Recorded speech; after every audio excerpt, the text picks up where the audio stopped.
Today we have Masego here, and we're going to let Masego introduce herself. So Masego, just tell me a little bit about yourself. Yeah, I'm originally from Joburg, moved to Pretoria because lived in a bit of both areas. Okay. When did you come to Cape Town?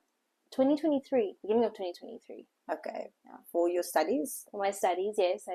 I'm studying neuropsychology at CT, so I'm in my internship year, which is a whole other thing and fun to navigate on its own. But yeah, for my studies. Okay, so this is your final year? Yeah. Masters, right? Final year masters. Crazy journey, but that's a story on its own. The final year masters, halfway through internship, and next year I'm on my own working. Okay, so can I ask you, you were very kind to be my absolute first person to interview. Thank you for that. Is there a reason why you chose this specific topic? Why was it important? I think I kind of wanted to give voice to it. Okay. And so it was a way of challenging that within myself, and this is why I chose this topic. So for those of you that don't know, Masego is talking about being the strong one, which I think most of us can relate to. I think especially women, I think we can relate to it. Let's start with the first question. When did you first realize that you were carrying the weight of being the strong one for everybody around you? So I noticed as I was kind of thinking through this that this is something that starts when you're much younger. It starts in childhood. It all started when I was 6, 7 years old, trying to navigate the circumstance and the situation I was going through at that time. Okay. And growing up in that. Can you share a little bit about that circumstances that you were going through? So I have parents who are separated. Yeah. No shame in that. That's their journey and that's what I'm separated, so it's okay. But yes, so my parents are divorced, and when my dad left, it was a bit of a different situation that we had to navigate at home. It was my mom and my sister and I guess like the three of us were trying to figure out a new dynamic. And that's where it all started from. So how old were you at that time? I was 6 turning 7, so 6 years old. And your sister? She was a year and a few months. Okay, so quite a big gap. Yeah. Okay. So was there a moment in your life where being strong wasn't a choice? You felt you had to be strong or everything around you would fall apart. Is there a specific memory you have regarding that? Yeah, I've got several memories regarding that. But standout one for you? A standout one was a couple years ago during COVID years where I, at that time, had been living in a house that I hadn't lived in. So it was my paternal side of the family, my dad's home. And that was a time where I kind of noticed where I was feeling it was hard to navigate. And that was a time where I took on a lot and was carrying a lot in the household.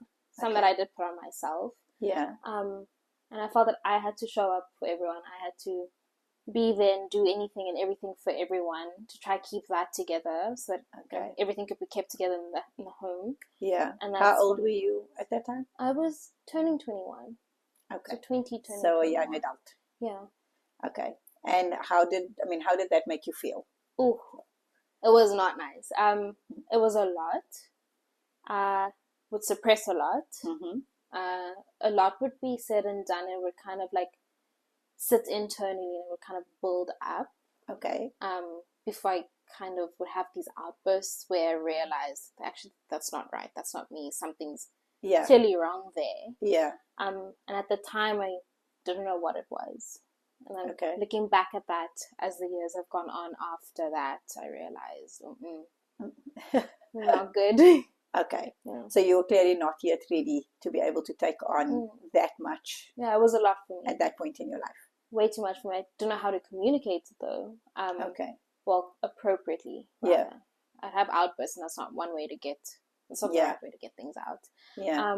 But yeah, that's when I realized that it's all too much. It's a lot. Yeah. Do you feel like being the strong one has ever costed you something?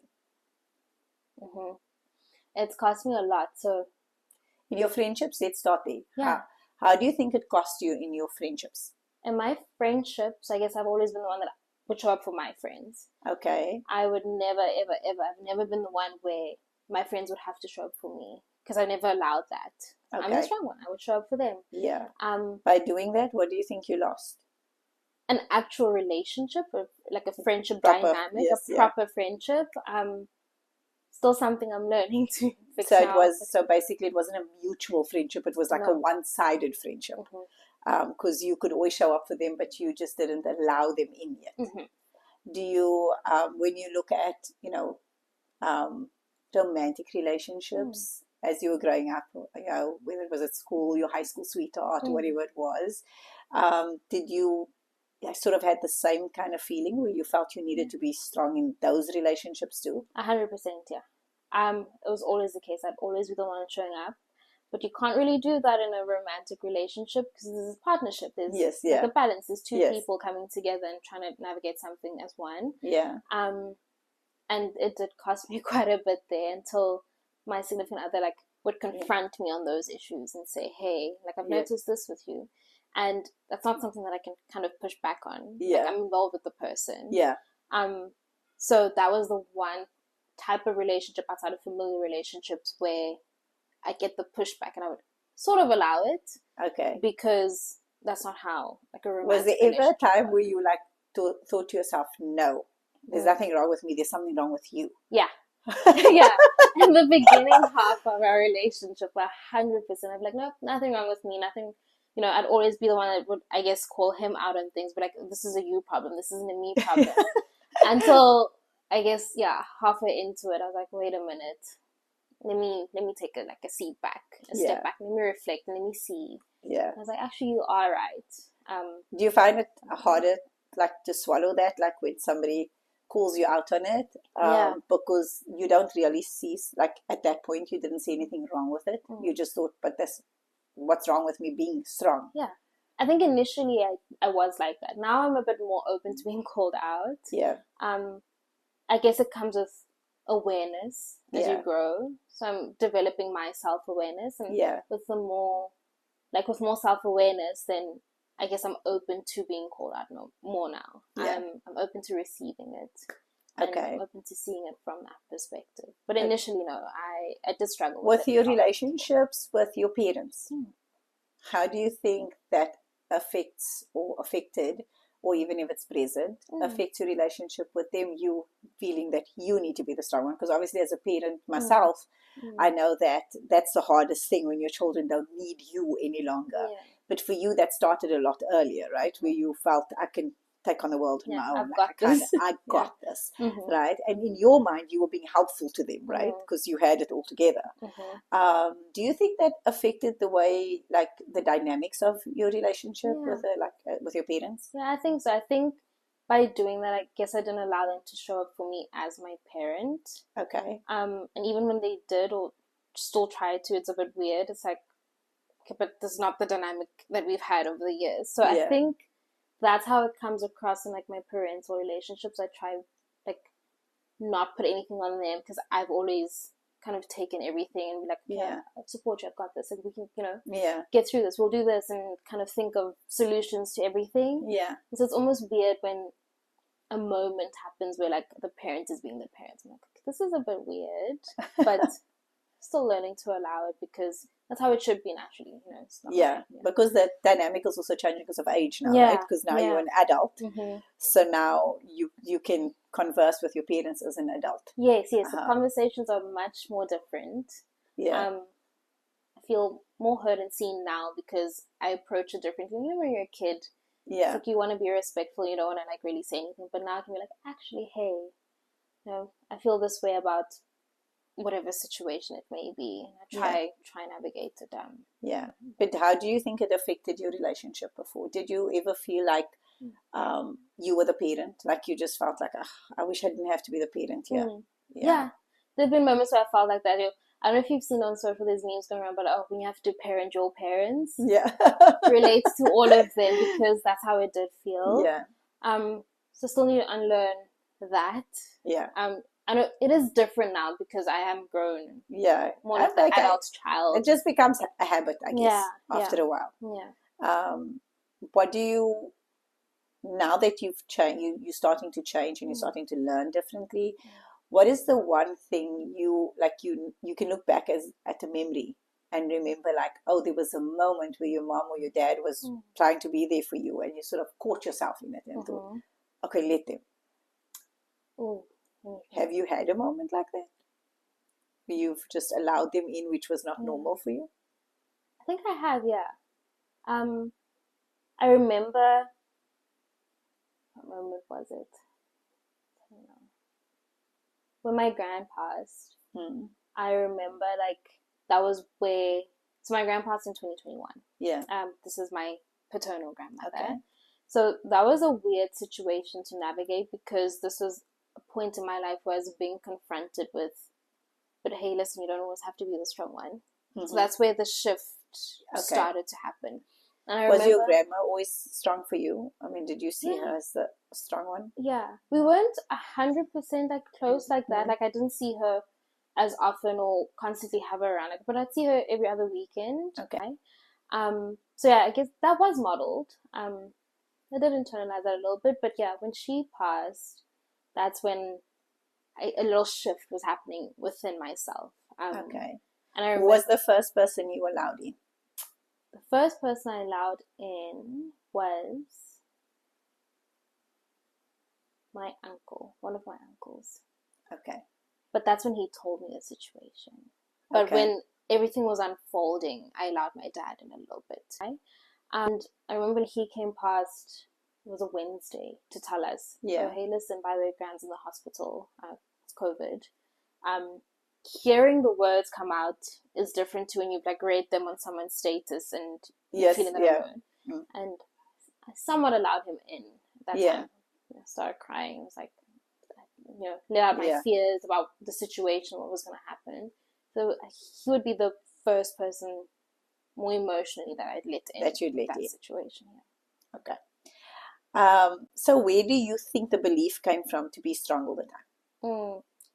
Childhood. So there's different areas in how it came about. So one is childhood. I grew up, I'm the firstborn daughter. Okay. So the eldest child in the home. Yeah. The girl child. Those three things put together is a lot. So I grew up as a parentified kid. Yeah. Like the mini adult. Yeah. When my mom and my dad were going through their separation, I was in the home when it was happening, and I guess I had to step up. I felt the need to step up and show up for my mom and my sister and be there for them. Okay. And when they were going through what they were going through, I was there. I was like, you know what, let me tend to my sister. Let me make sure everything's okay. Let me help out as much as I can and kind of get things running smoothly as best as I can. How do you think that affected your relationship with your sister? Oh, so I coddle her a lot. Okay. I'm learning that, but I'm very protective of her, and this is something that I have expressed. Anyone who knows I don't play with my sister, but I guess it's kind of skewed the relationship dynamic and the role that I play in her life. Okay. So if you look back now, do you think you kind of missed out on that sisterly part of it, where you could be naughty together and, do things that your mom didn't know about together? Yeah. Because you were always like the responsible one? Yeah, 100%. And even when she would, I guess, do things to try relate to me, and like, she adored me as her older sister, and I didn't even get to be part of that or see that because of that. Yeah. And we weren't close as close as we are now. We weren't as close when we were younger. Okay. And we were going through all of that, and it's because of that. I never, I guess, allowed that like sisterly relationship to play out the way that it did. Okay. It's always like her protect and everything, but yeah. How has that changed for you now? Now it's changed. Like, I realize that that's what I've been doing. Yeah. I think I'm still working on how I show up for her now. Okay. But how I would show up for her would always be more of that, like, the parent way. Okay. So you were mini mom. Yeah, I was mini mom. Okay. Do you think you being so responsible that has it rubbed off on her a little bit, or is she the total opposite to you and she's like, I don't want to be like that? I'd say she's more the total opposite to me.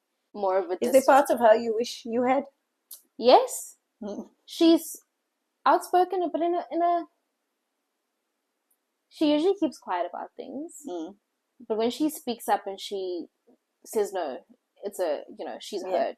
she's really good at enforcing her boundaries and Okay. getting that like respected. Okay. She's just free and does her own thing. I think Okay. that's parts of her that I should inherit. Yeah. Was there ever a time when you walked in and you really needed somebody's help, but then they needed you, and you pushed your own feelings aside? Mm-hmm. There've been many moments like that. I can think about phone calls where I've had a rough day, like after work or school, whatever it is, or just like a lot of built up things that have accumulated. Okay. I really wished to have support from somebody or to express that and Yeah. kind of get that from the people in my life. But you know, I kind of always try land that softly. I don't want to just call someone and be like, "Hey, I'm going through this," and then kind of go into the whole nitty gritty Yeah. of all of that. I try to say, "Hey, how are you?" first, and then go into Yeah. what I'm going through. And so many a times when I would try to do that, I've been met with, "Oh, like you called at the right time," or Yeah. "Oh, actually, I wanted to say this or share this," and so I would feel, no, I can't really like share now. Yeah. Or even with loss in my family, Yeah. it's been a thing where I guess I would feel things, but I would always have to show up for others and let them feel first. And How does that make you feel? Ooh, yeah, it was tough. I wasn't seen. It's very lonely. You sit Okay. there and you on your own. Like I'm carrying myself Yeah. on my own at night, but nobody sees it. Yeah. That's my time to kind of get it out. Okay. Very silently as well, because then like I don't want anyone else hearing that and now them having to come to me. So it felt very lonely. So, do you struggle to be vulnerable with others? Do you see it if somebody had to say to you, "Oh, you're so vulnerable"? Do you see that as a compliment or an insult? It's almost weird. It's uncomfortable if somebody were to say to me, "You're so vulnerable." I'm not like that. I do struggle with vulnerability. Okay. Selective about it as well. Okay. And even then, like I feel like it's something that I give like a scratch on the surface before I can.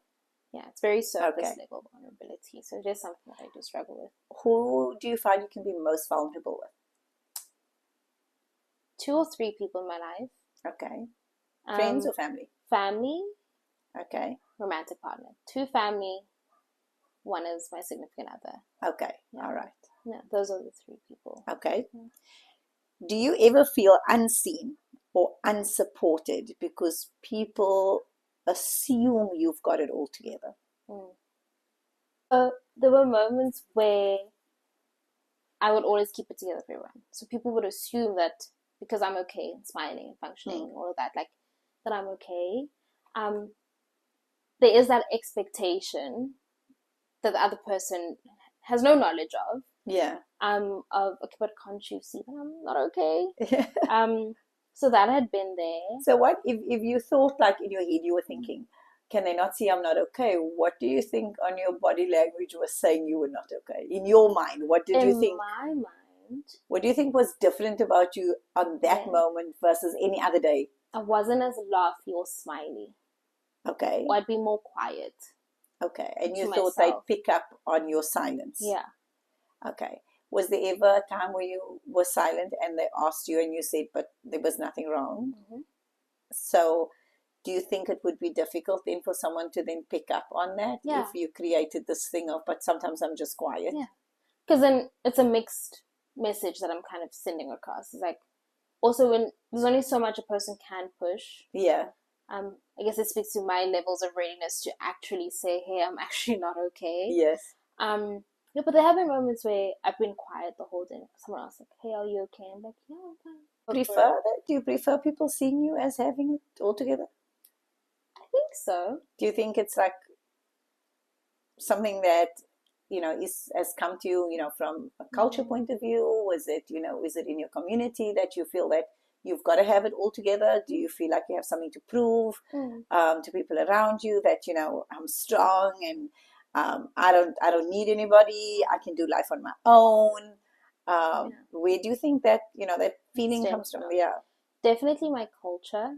Okay. It's something that has been modeled unconsciously by the women in my life.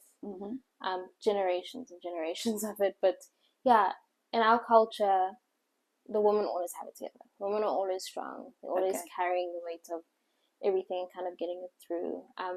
We would see strength as, it's survival. Yeah. You gotta, life throws something at you, you gotta be harder and tougher and throw it right back. And that's how it's always been, like, in my culture. So we have a saying, I can say it in my home language. Say it in your home language. But so Musadi o tshwara thipa ka bogaleng. Okay. Directly or loosely translates to, more literally, if you have a knife in your hand, a woman always holds a knife on the, like, sharp end of it. Okay. No matter what you're going through, how painful it is, if you're bleeding through, you hold it and you keep it, you keep going. And that's something has a great cost, I will say. But culturally, that's something that has been modeled for us. I feel like, even from myself, from my side of the family, I think it's also very much in the Indian culture. I think where women are just supposed to be the strong ones. You're supposed to be there for your kids, your husband, your mothers, your in-laws, your brothers, their wives, their children. Everyone. The list goes on, where we have got to do so much so. The man goes to work. That's the culture back in the days. The man goes to work and the woman sees to the house. And that meant everything of the house. Anyone that was in the house, anything that formed part of that house was now your responsibility. And I think that's a lot to take on. I think it's a lot for a woman to take on. And I think today's message from you is it's very, very important. Because, even myself, having gone through divorce, and, Tashrika, my daughter, was about the same age as you, when I went through divorce, and she became mom, to my son very, very quickly. And it's for us as parents to notice that as well.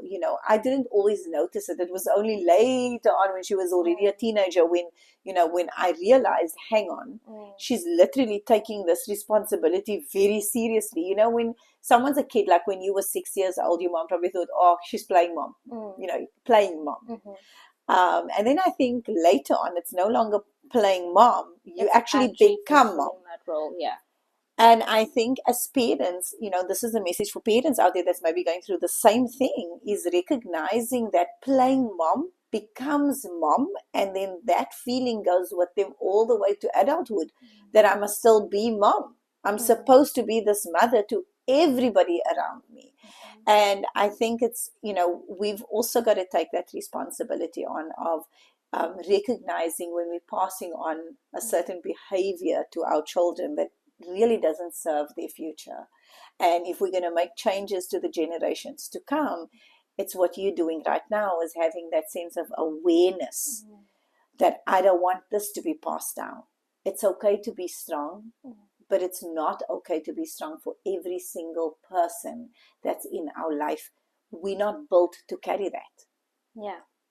Yeah. So I absolutely love that you brought, this topic here today, because I think it's something that women need to realize, that it's not a compliment when you say she's so strong. She's got 5 kids and she's got and a husband, and she sees to a mother-in-law and a mother, and she does this and that. It's not a compliment, and we've got to stop seeing it as a compliment, because it really isn't. Because what we're doing for everybody else is that we're also ignoring ourselves and our own feelings. Have you felt in your life that you've ignored yourself? Yeah.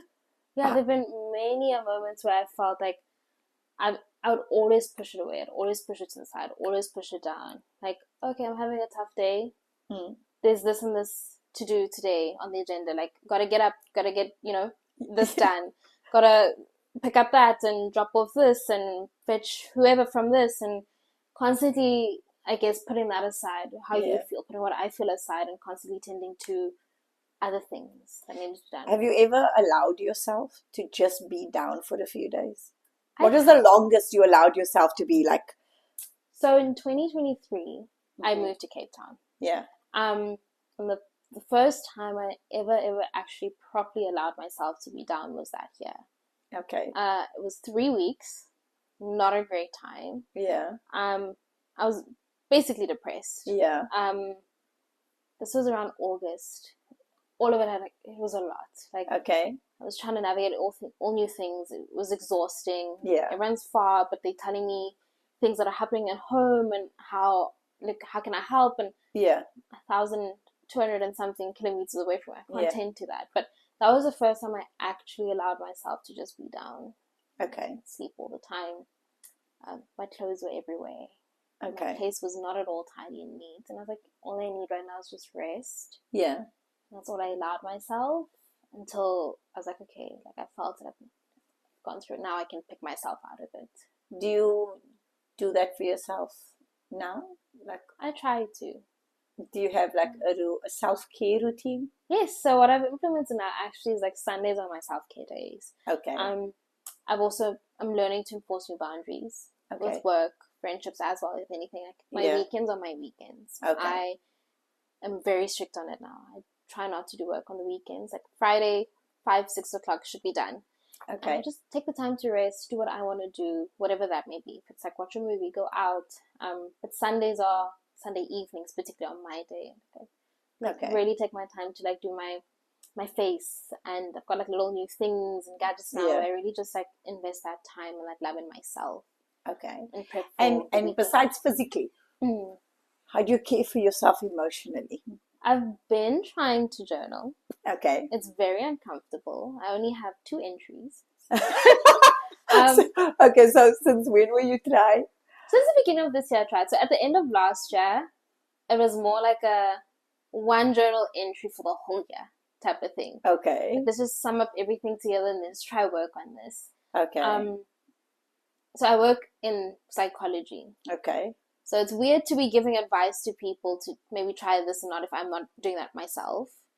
Mm-hmm. So what was your reasoning for starting journaling? Why did you go to journaling? From all the tools that you've learned or whatever, what do you find interesting about journaling? Is it just that people are kind of TikTok about it or Instagram, or you hear people saying all the time, "Oh, I journal," or was it something more personal to you? Yeah, it gets very muddy and clouded in your head, very loud at times. Yeah, it forces you to sit and reflect and get everything out, but in a way that, like, you sit there and you sit with that discomfort and the not niceness of it all. You sit there and you get it out. Getting it out on a piece of paper, yes, not with somebody, which is what I'm trying to work on now. Why do you think you only have 2 journal entries? It's very uncomfortable. What part of it do you find most uncomfortable? Thinking through the emotions and having to lay them bare.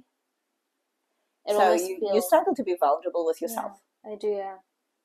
It's it feels weird and uncomfortable doing it. Okay. So I need to push myself a bit more. Do you think it's that you need to push yourself a bit more, or maybe you need to try a different tool? Maybe try a different tool. Yeah. Because writing is not for everybody. Right? Everybody has different things that they do. Yeah. Some people write, but they write poems. They put their feeling into a poem. Sometimes it's an abstract poem, but it's really meaningful to them.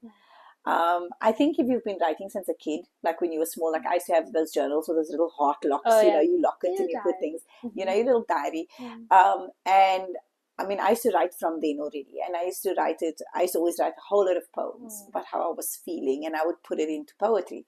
And that was always really helpful to me. But I think the thing that I found most helpful to me was music. It's funny that you say. Yeah. So I have a creative side to me. I'm not talented in terms of like actually learning music in any way, shape, or form.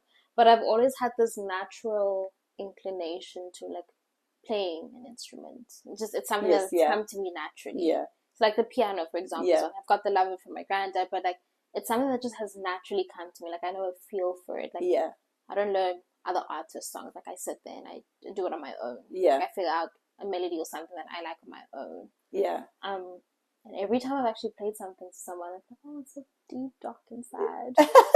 Actually. Okay. Yeah. But that's your way of releasing. That's my way of releasing. But it's like, I don't know how it feels, and I'm like, there's the like more major happy keys, and then the more minor sad keys, and all of it Yeah. comes together and it makes something beautiful. But it makes you feel It good. makes me feel good, yeah. Yeah. So like I said, sometimes it's just journaling is not for you. Mm. And I think this is important for, other people to know as well, is that when you're doing something and you find it difficult to do, it's not because you're not doing it right. Mm. It's not because you can't open. It's not just not the way that you Yeah. can. Okay, for you it will be very, very different. And I think it's just also accepting ourselves and accepting that, what works for one person doesn't necessarily work for another. Writing is a beautiful way, I think, of doing things, but I think there's a lot of different forms. I mean, I'm one of those persons that if I get angry, I have to run. Then I don't journal. I have to run. Mm-hmm. I run and I run until my heart beats so fast that I can't breathe. And then I can't even think. My brain just go clear of everything. But then when I eventually stop, I can break down and I'll just cry and I'll just let it all out. But that really helps me. Now, for me, that's a productive way of me being able to, get rid of whatever I'm feeling and the anger that I'm feeling, that instead of me harboring it or holding on to it or whatever, because in that moment, like, writing is not going to help me. It just makes me more mad. Yeah. Because we tend to then write very one-sided and it's not very balanced. I find if I'm running and I come back and then I write, it flows because I'm more balanced in what I'm saying and I'm thinking clearer. Because I've let out all the negative energy that's inside of me. And so now I'm in a more balanced state to be able to see things accurately. When we're angry, we often don't do that. So I think that's, I think maybe just try and look at, maybe it's music for you, maybe it's writing music, or something that sort of gives more meaning for you. It might not be journaling. If you only got 2 entries and half the year's gone, then yeah, I think that's where you go, okay, maybe leave that for the TikTokers. Okay, then another question. What do you wish someone had said to you during a moment when you were silently breaking inside? That they've got me. Like, I'm here for you. And it's okay not to be okay. Yeah. Like, it's okay to crumble. Like, that doesn't mean anything. What is the worst thing someone could say to you when you're feeling down? What do you think would be like something that's not going to benefit you? Like, you then shut down completely. This has happened a few times where they're like, oh, everything will get better in time. Those kind of things, like, or like when you do something, oh, they're in a better place. Yeah. Like things like that, because it invalidates. Yes, the feeling. The feeling. Yeah. And it's like, yeah, but I know it will take time to get to a point where I'm okay with it and I'm used to it. Like the new situational feeling that comes after, but it's never, ever, ever going to be the same again. Okay. And just because like time's moving forward doesn't mean that I'm going to like heal through it that way. So it's like those kind of comments that kind of. But do you think that maybe that most of those comments obviously come because people are uncomfortable with pain? Yeah. I think majority of people are uncomfortable. They don't know what to do when you are breaking down or when you're going through difficulty. So a lot of things is like, oh, this happened for a reason. Yes. Yeah, there's a reason for that, and and like you say, when somebody dies, it's they're in a better place. Oh, at least they're not suffering anymore. Yeah. Oh, don't cry, everything will be fine. And you're sitting there in that moment. You're not in your logical state, so being able to make sense, you will eventually get to that point where you realize, oh, this happened for a reason, or oh, you know what, I'm going to be okay, but that will happen in your time, right? Have you ever felt guilt or shame for needing help? Yes. Or even asking for help? Yes. I still do. It's something I'm trying to work on now. Like, I don't know, you over-explain and like, I can't really get to this now because I've got XYZ to do and I'm this, instead of saying, I just don't have the capacity right now. Okay. But have you ever felt guilty about it? Yes. I mean, have you felt guilty in a way where you've actually gone back and like then been there for them, even though you really didn't have the time, and then you felt bad and you... Yeah, there have been times I'm like, oh, I do need to show up, so I kind of feel bad, because it's almost like I'm a bad person for not being there. Yeah. So it's a bit weird to kind of navigate through. But yeah, I have had moments like that where like, okay, am I a bad person if I don't do this? Let me just do it. Where do you think that comes from? That feeling of I'm a good or bad person if I'm there or not there for someone? I think it comes from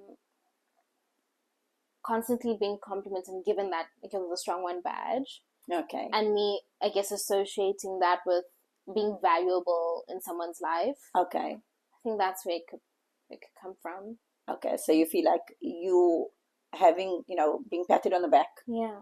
for being helpful, Yeah. and then you feel like if you did the opposite, then it wasn't a Yeah. good thing because Yeah. not getting patted on the back for it. Yeah. Like what? Yeah. Like I guess my value in that person's life is being there for them and like being supportive and solid and Yeah. strong.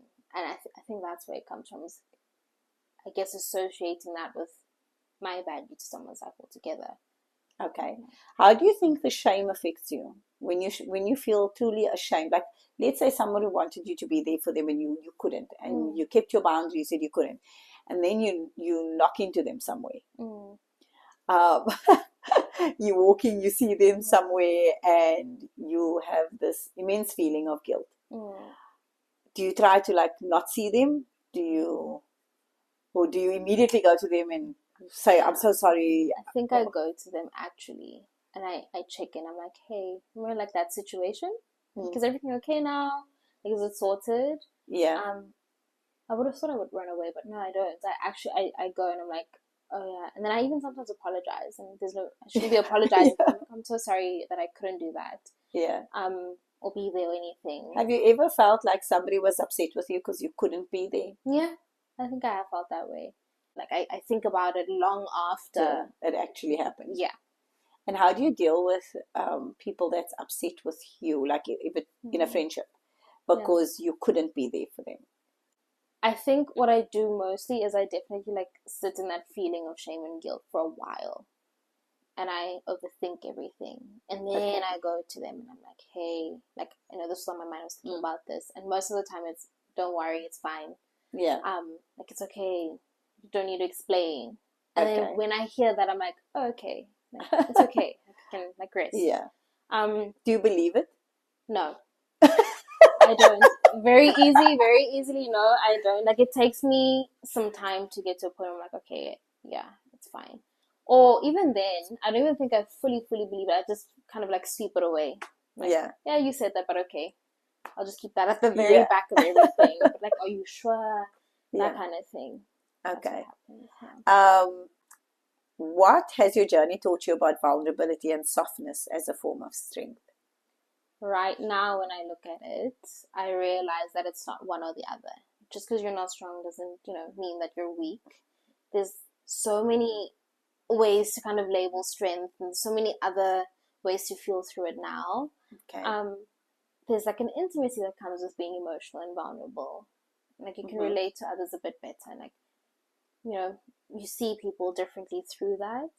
So I think that's. So what was initially, what was your definition of strength when you weren't even realizing that you were trying to be strong for everybody? What did you define strength to be for you? I always had to keep it together. Got to get up. Got to do whatever it is that needs to be done. That's what it was for me mostly. Okay. And what do you think, how has that shifted for you now? What is your new definition of strength? Now I think about my capacity a bit more. Okay. I like think about that as like, is this something that I can deal with right now or not? Now I'm trying to be a bit more soft in it. I'm trying to be a bit more open. Okay. And like kind of rest in that. Okay. I'm trying, learning. Okay, what are the tools you're using at the moment in order with other people, where you try to be a bit more vulnerable with others? Yeah. Do you have to force yourself still to do that? Like, do you have to remind yourself? Yeah. Maybe share a little bit? Yeah.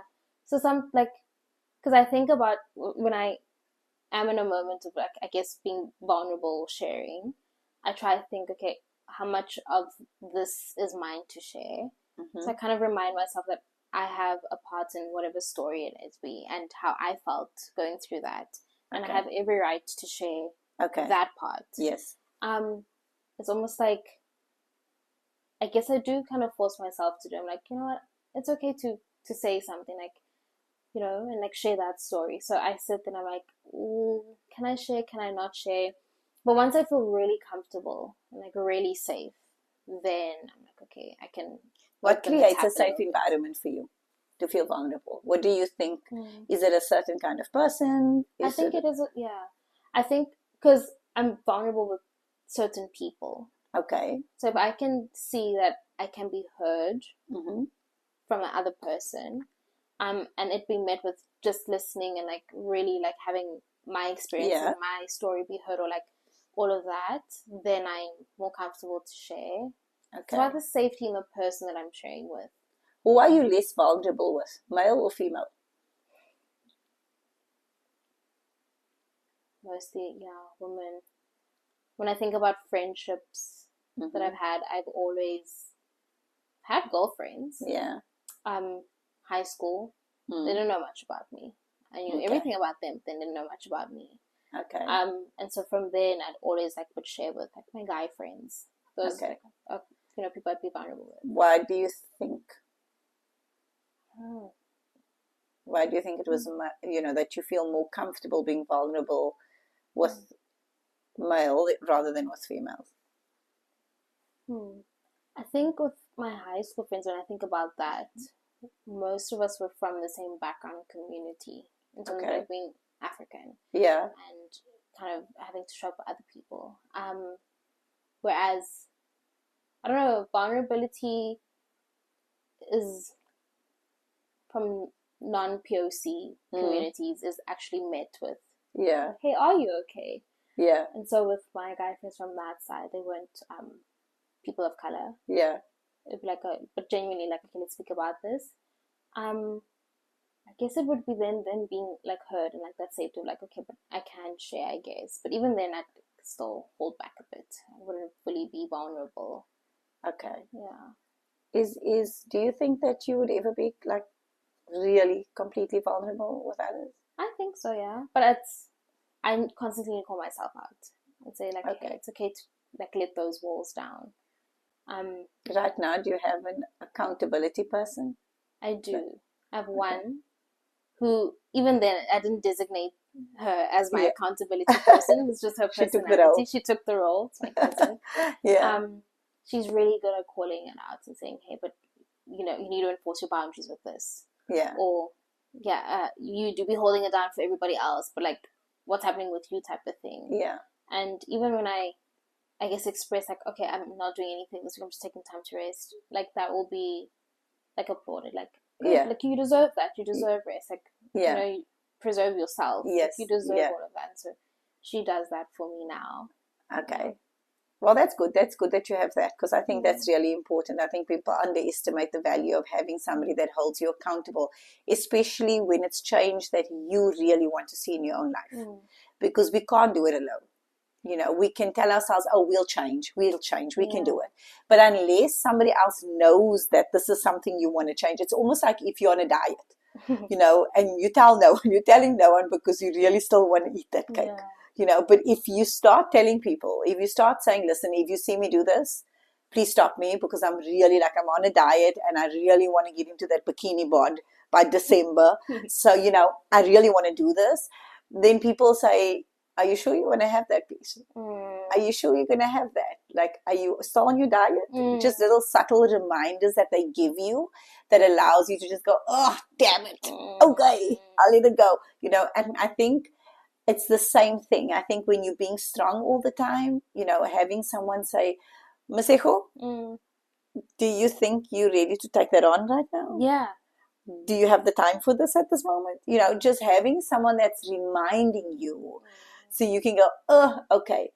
And I think, for me personally, what has worked for me with things that I was trying to change about myself is, especially when I meet new people, is to be the new version of myself that I want to be. So from the get-go, they know me as that. So I can say very clearly, this is who I am. For instance, something simple, like I'm very forgetful with people's names. So when I meet them, I say that. I say, oh my gosh, please don't feel bad. If I knock into you again and I don't know your name, I know your face. I'll know where I met you. I won't know your name. But honestly, that's just it's a trait that I have. That's really bad. I'm working on it. But, forgive me if I don't. And that always makes people laugh a little bit, and then they'll go, no, it's cool, it's okay, you know, I'm like that with numbers, or I'm like that with whatever. And it just sets the tone for the relationship that you're trying to build. I think when we come into a relationship acting all strong and we have it all together, it's kind of difficult for people to see us differently later on. But I think if we kind of come in and you go, you know, I got this tendency of trying to fix everything for everybody. So when I'm overstepping there, please let me know. Yeah. You know, please just say to me, I got it, you know, because I tend to do that. Because people will let you because they don't know. But if you tell them, then they'll know to say, okay, okay, I kind of have it, you know, and you won't feel bad because you know that they're coming from a good place. So they would feel bad if it was any other way. Yes, yes. So I think, you know, that's really, really important, is how we use our accountability person. It's that you can give them, and I find even safe words, you know, having a word that won't trigger you, because some things do trigger us. You know, we want people to remind us, but then when they remind us, we get irritated by it. Yeah. So it's like kind of finding a way that somebody can say it to you where you're not triggered by it, you know. And so it's just finding those little things that work, and those little pearls of wisdom for ourselves that knows what will work. And if you really want to change that, then when you sort of adhere to those rules for yourself and you say, that's what I'm going to do from now on out, then you do that. And every time you meet someone new, you instill that value. Make it known so that other people are aware as well. Then what advice would you give to other women or men? Because I think men will have that same kind of thing, in a slightly different way, maybe. But I do think you mentioned that you were the eldest, you know, and I think a lot of the eldest, male or female, kind of feel responsible, and they most likely the most responsible, because they've had to look after their siblings and all that kind of thing. So they find it very difficult to let go of that. So what kind of advice would you give to men or women who feel like the only way to be loved or respected is to be unbreakable? I'd say work on letting it go. It's going to be hard work. It's going to be easy, but try to let it go. I'd say you don't always have to have it together all the time. I guess find that person that does call it out and let that person in, so that when you're around them in those moments, they can be like, hey, you're doing it again. Do you think that love or respect has anything to do with being unbreakable? No. Because you should be loved for all parts of you. You shouldn't be loved because you're unbreakable, or respected because you're unbreakable. Yeah. Yes, it's a two-way street, and kind of earn respect from others, and you can give and all of that. But in terms of being loved, truly, if people love you for who you are and genuinely want you in their life, they shouldn't, you know, in isolation and be you're loved because you're unbreakable. Yeah, because I've heard people say, oh, I can't be around this woman, or I can't be around this man, oh, too sensitive, too whatever, you know. But yet when somebody is overly strong, nobody says that, oh, I don't want to be around her, she's just way too strong for me, you know. People just love it. They think this is this wonderful thing to be strong for everybody. That is something that, you know, we should celebrate, and people, and I think we don't understand that, you know, that love that we're not giving to ourselves. You know, all that attention we're giving to others, we are not giving it to ourselves. We're caring so much about other people, but we're letting ourselves down. And, you know, I don't know if you've ever felt it, and maybe you have, you can tell me, where you felt resentful that you didn't get to be just yourself, and you didn't get to just be down, and people didn't get to see Masego. They saw a version of you. Yeah, there's so much more to me.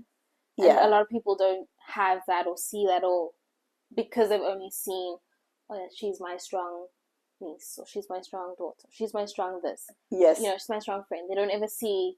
Yeah. Have you ever heard somebody say it, and you, inside of yourself, you thought to yourself, there's been moments where, so growing up, I loved it. Oh, you're the strong one. You're so strong. Completely was oh, somebody sees that in me. Like, Yeah. yay, you know? Yeah. And then I grew up, and I remember my cousin was going through a very difficult time in her marriage. Yeah. And she shared some experience, and she opened up to me Yeah. about it.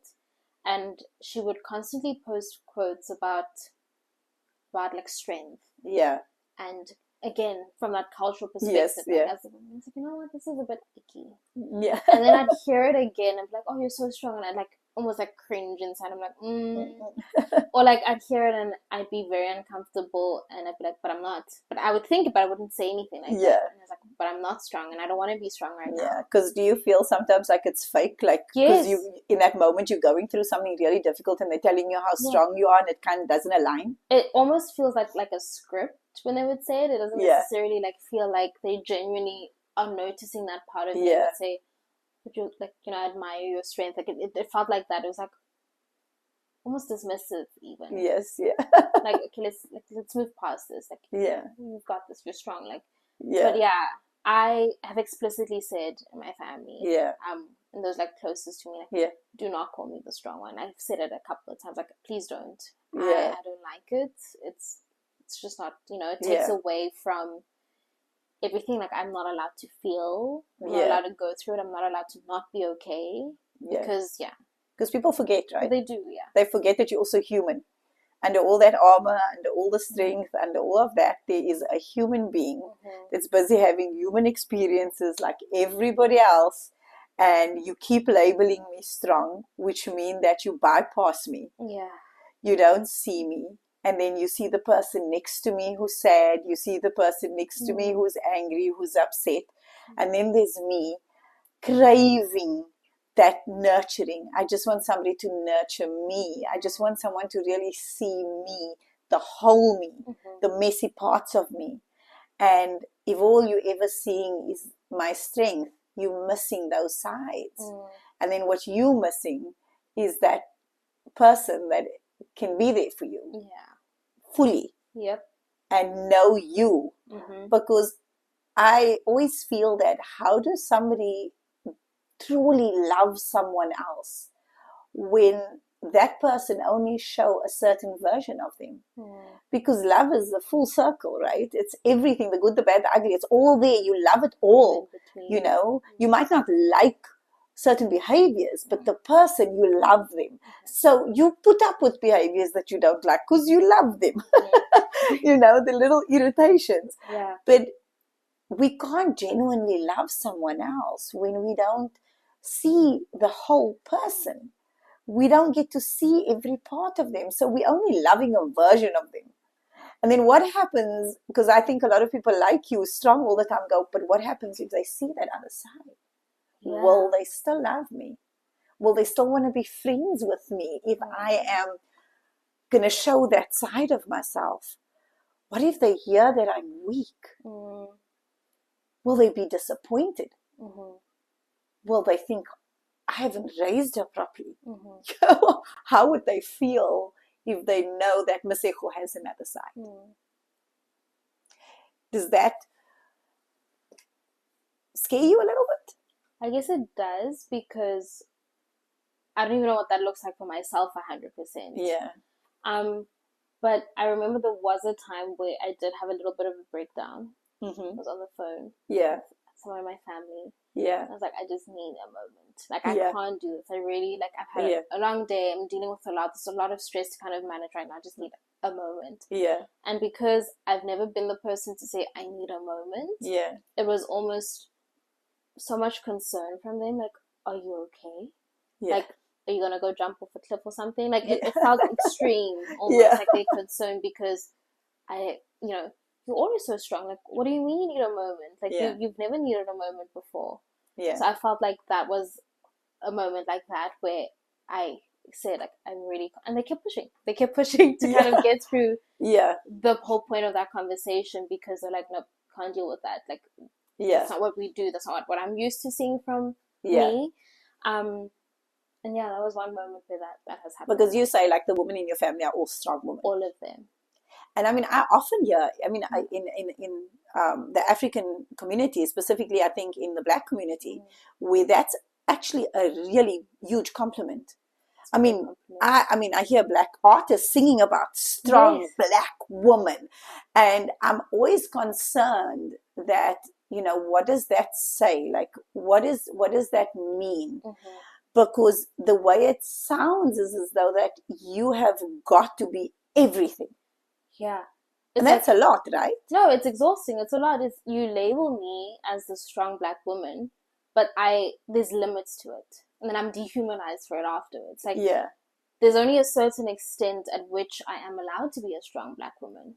Yeah. And whenever there's a moment where I guess I can be vulnerable, I even show it. Not even can. Yeah. But a moment where I kind of sip away from the strength. I'm like, okay, let me show you I can be vulnerable, emotional. Then you're met with, okay, but you're too much now, or you're too sensitive, or you're just too emotional, angry. Yeah. I'm like, then what do you want? Like, do you find like crossing races, like for instance, if now you're in your career, right? Mm-hmm. Do you find that when you are around a certain race, that you kind of play it down, and then with other races you put it back up, and like, do you see that your strength vary with based like on a race perspective, where you think I need to be more strong here because you think that I'm weak? You may be you are sitting across a white person for that matter, and you go, yeah, well, you see us as weak. You think that our men own us and they do whatever they want to with us. I'm going to show you that's not who we are.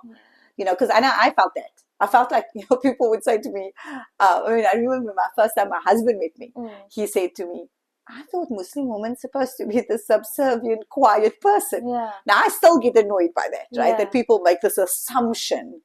I don't know many Muslim women that are quiet and subservient. I really don't. I mean, everybody I know speaks up. They say this, they say what they want to say. Their husbands learn to keep quiet.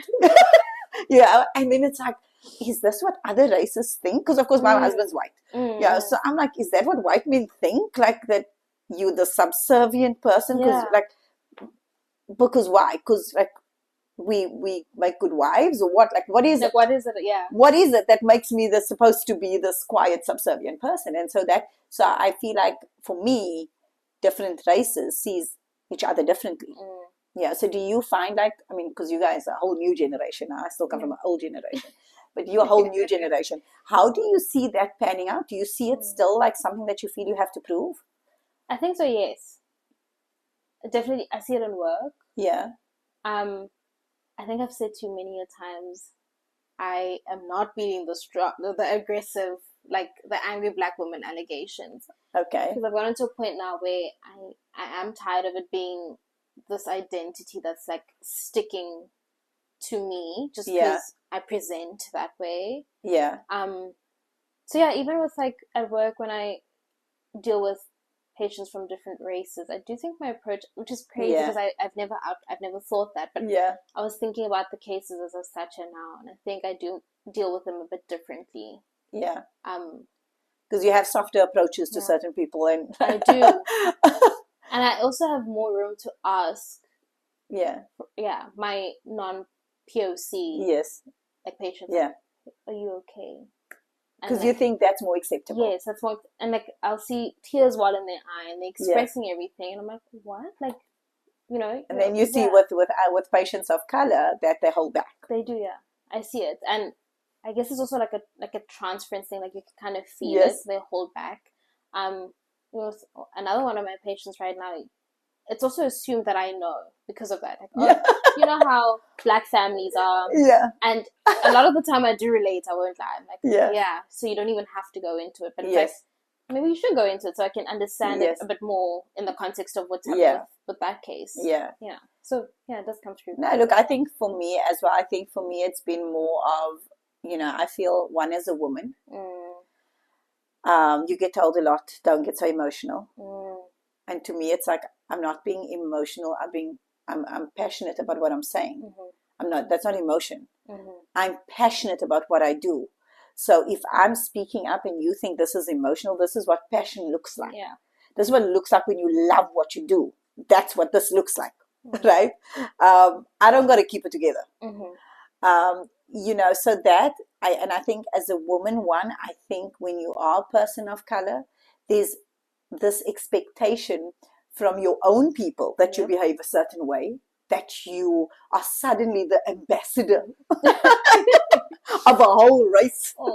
You know, so you've got to conduct yourself in this way, you've got to act in this way, because, you know, which is why I say it's, you know, and it's all comes back to strength. It all comes back to being this strong woman. And I just think, you know, we human beings. Yeah. We human beings. And I think the hardest thing is when people can't just see you. They can't just see you. That they accept you a certain way. That to be a you know, a great mother, you've got to be able to know your kids in and out. You've got to do everything for them, you know, cook and clean and do all this kind of stuff. And that makes you a great mother, you know. And if you don't do these things, or you don't know everything about your kids, or you don't, then you're a terrible mom. You know, and then you're a terrible person. Never mind just a mom, you're just a terrible person. You just don't care, you know, about anyone but yourself. You know, if a woman dresses well, you dress really well, you know, it's like, and then your child's walking around with a nappy on or whatever. It's like, oh my God, she doesn't even care about a kid. The kid didn't want to get dressed. What must you do? You know, but it's like, look how nice she make herself. So we've got all these expectations, I think, sitting on us as women. Do you find that you have to be that ambassador, not just as a woman, but as a person of color? Do you feel that you have to, you sort of have to be this ambassador for everyone in this world? Like, I've got to showcase how strong we are, to the point that you sometimes forget that you're human? Yeah, it has happened. The first thing that came to mind when you asked that was work. So I'm very different now than to who I was like 2023 when I first moved here and I started the program. It's very, I guess, like submissive. And very quiet to all the systemic things that were happening. And wouldn't share an opinion, wouldn't do any of that. And part of it was like, I'm the only Black person in my cohort. Like, no one will understand, like, my world and where I come from. So because I want the space to be open up to more people that look like me, I should act and behave a certain way and kind of keep the way our community is and presented a certain way within me to keep that going, so that more of those opportunities can be given to people that look like me. It's not my job to do that. It's a lot of weight to carry. Yeah, it is a lot of weight to carry. And also, like, the system's flawed. I'm not going to now carry the weight of my whole community on me to try change an already flawed system. So, yeah, there have been moments where I have done that, like, be a representative, but this is what it means. In my culture, this. Oh, but I'm Black. I'd say stuff like that. Like, I'm a Black woman. Like, we can see that. But yeah, it's because of that. How do you think you would like to change that for the next generation? Break the cycle, like end it altogether. It's I want to be like the start of that. It's okay to just not like carry that weight and like be outward with it as well. Like say, but this is how things are done, but this is how I'm doing things now. It's okay to rewrite the narrative. What do you have to say to other women of color out there that thinks that you got to be strong? Well, I will tell you for free that you do not have to be strong, but take strength on in different terms. It's okay to be soft. It's okay to express what you feel. It's okay to ask for help when you need it. Maybe uncomfortable because we've been, it's been modeled to us and that's all we know. But it's okay to be like, hey, no, it's okay to enforce your boundaries and don't feel guilty doing that. I know all of this is easier said than done, but like taking the steps to communicating that, not just with yourself, but with those around you. But actually also enforcing it as well. Like, okay, if that's not being respected, I'm going to have to change how I do things with you so that you can actually see that this is important to me and kind of respect that. I think that's one way. So now, if you could tell your younger self, it's old me, who started all this and chose to become that mother that day, Mm-hmm. what would you tell your younger self? Let go of that role. It's not your shoes. It's not your shoes to fill. Strength is a beautiful thing, but we don't have to use it all the time. And we don't have to be it all the time. Mm-hmm. I think strength is something that you choose when and where you need to be strong, and you allow yourself to not be strong at certain points. That's okay too.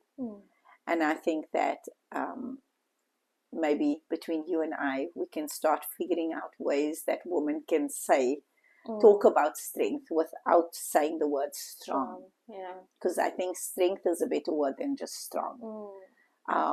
Because I think when we think strong, we think armor, we think protection, we think savior, hero, all of those things, all really unhealthy ways of looking at ourselves. I think an inner strength is very different to being strong. Inner strength is knowing when to say I can help and when to say I can't. And to being okay with that. So thank you so much. Thank you so much for sharing your story with us today and with everybody out here. Thank you so much for, allowing me to dig a little bit deeper with you. And I'm sure you're going to go home and think of 100 things you could have, should have said differently. Don't bother. Don't bother. I just want to say to you, this was as much of a learning for me as it probably has been for you as well. I think a lot of times when these questions get posed to us, it's questions we haven't asked ourselves before. And we don't often go as deep with questions as what we need to maybe in order to change our life. I hope that you found some self-wisdom, because that's what that was. That was just some of your own wisdom that you could reflect upon. And I hope that, going forward, I hope that you find your authentic self and your own voice, not the voices of generations before you, that you don't carry the weight of having to be a certain kind of person or an ambassador for anything. I think that you being as authentic as you can be is what this world needs. The world needs more authentic people that can speak their truth like you just did. So thank you so much for that. I enjoyed speaking to you today. I enjoyed learning from you. And I look forward to seeing what you're going to do with the future. I'm excited as well. But thank you for having me. It was very insightful. And I can't wait to hear what you said. Oh. I can't wait to hear what you said. Let me give you a hug.